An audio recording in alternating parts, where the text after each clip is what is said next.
Next witness is Dana Stallard from Spence Chapin. He's good. He's the expert. Mm-hmm. And do you swear or affirm that the testimony you're about to give is true? Yes, I do. I do. Please, again, state your name for the record. Good afternoon. My name is Dana Stallard. I'm a social worker at Spence Chapin Services to Families and Children, which is a non-profit adoption organization in Manhattan. As a New Yorker, I truly believe that New York State has always been known for its progressive and innovative approach to policy change. I feel that the Bill of Adoptee Rights is a necessary and monumental step in the right direction, and that is why I'm here to urge you to pass this bill. Today, I represent the collective voice of the adoption triad with whom I work with each day at Spence Chapin, offering post-adoption services. These are adult adoptees, birth parents, and adoptive parents, all who are in support of passing this bill. I am an adoption professional and also an adult adoptee.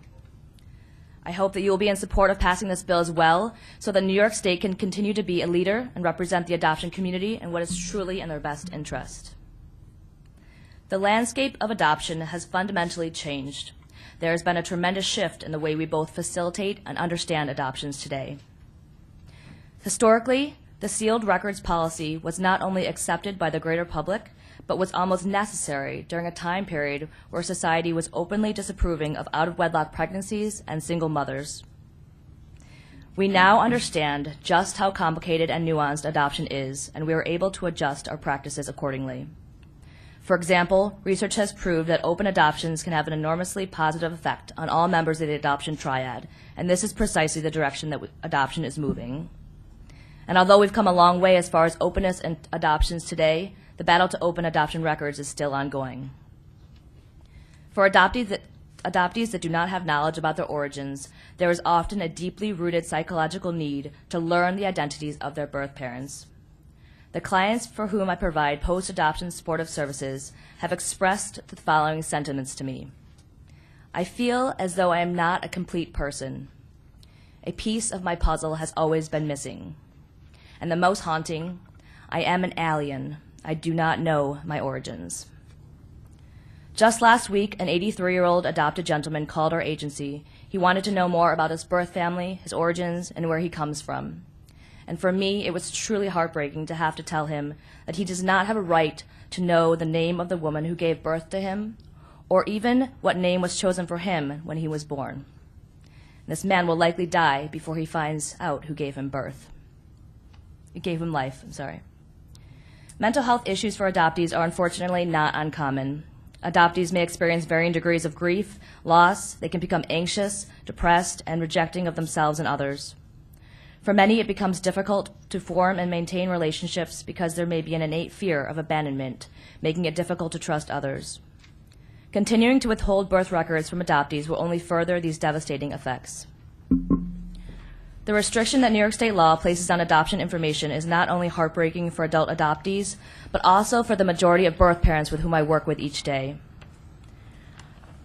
As Adam Pertman just stated, the traditional assumption about birth parents is that opening adoption records will subject them to shame, guilt, and unwanted surprise contact. For example, their adopted son or daughter will show up unexpectedly, ringing their doorbell during a big holiday dinner.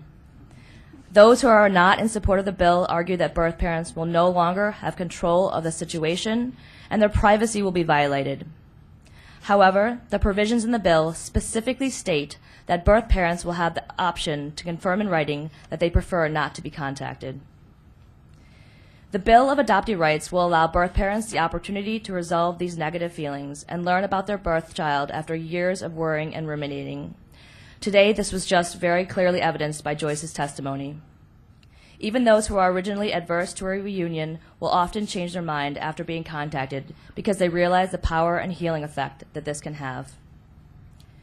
We at Spence Chapin believe that this is a fundamental right of adoptees to know their original identities, as well as the identities of their birth parents. Not only will this allow for them to achieve their own identity development, but it will provide closure and help to find answers to what can be a lifelong and never-ending search for self. Regardless of the laws governing adoption records in New York State in the past, we now need to move forward and understand how important it is to adjust to the needs and the rights of the adoption triad in present times. We have the opportunity to change the lives of these New Yorkers, and I'm therefore urging you to pass a Bill of Adoptee Rights immediately. Thank you.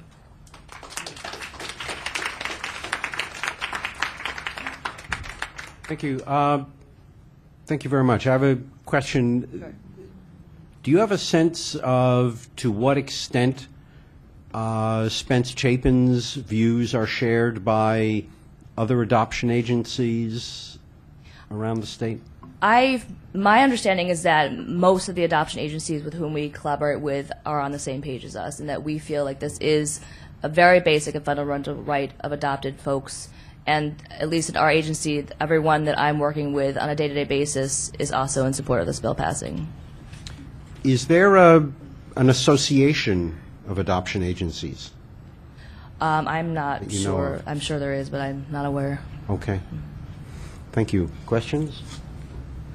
David? Yeah, along the same lines as Chairman Godfrey's question, if you could provide us, if you didn't mind, doing a little research as to which other adoption agencies share that view and submit those names to us, because that would be very helpful in addressing some of the objections of opponents as we go proceed with this legislation. Sure. Yes. That would be very helpful. Okay, I will do that. Thank you. Thank you very much. Thank you.